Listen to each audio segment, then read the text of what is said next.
Praise lord. దేవుని నామానికి వందనాలు. మీ అందరికీ నా వందనాలు. ప్రభు మనకి ఈరోజు ఇస్తున్న వాగ్దానం రోమీయులకు రాసిన పత్రిక 5వ అధ్యాయము 5వ వచనం.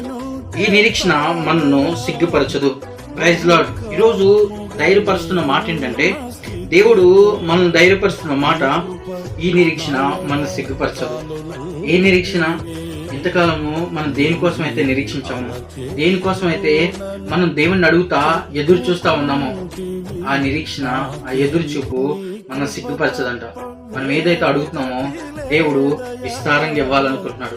కాబట్టి ఈరోజు ఈ వాగ్దానం చేత పట్టుకొని, ప్రభా ఇన్ని రోజుల నుంచి నేను నిరీక్షించాను ప్రభా, నేను ఒక మంచి ఉద్యోగం కావాలనుకున్నా, నాకు ఒక మంచి భర్త కావాలనుకుంటున్నా, నాకు ఒక మంచి భార్య కావాలనుకుంటున్నాను ప్రభా, ఇదిగో ఆర్థికంగా నేను బలపడాలనుకుంటున్నా, నేను ఇన్ని సంవత్సరాలు నేను విశ్వాసం ఇంకా స్టాండర్డ్ అవ్వడానికి ఈ ఆర్థిక సమస్యలని నా నుంచి దూరపరచాలని నేను ఎంతగానో కోరుకుంటున్నా అనే నిరీక్షణతో నువ్వు ఎవరైనా ఉన్నట్లయితే, మనం ఉన్నట్లయితే, దేవుడు ఖచ్చితంగా చెప్తున్నాడు, ఈ నిరీక్షణ, ఈ ఉద్దేశం, ఈ నిర్ణయం ఎంత మాత్రం దేవుడు సిగ్గుపరచడు.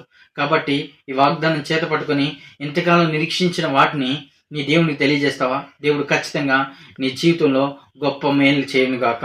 అటు కృప దేవుడు మనందరికీ దయచేయను గాక. ఆమేన్.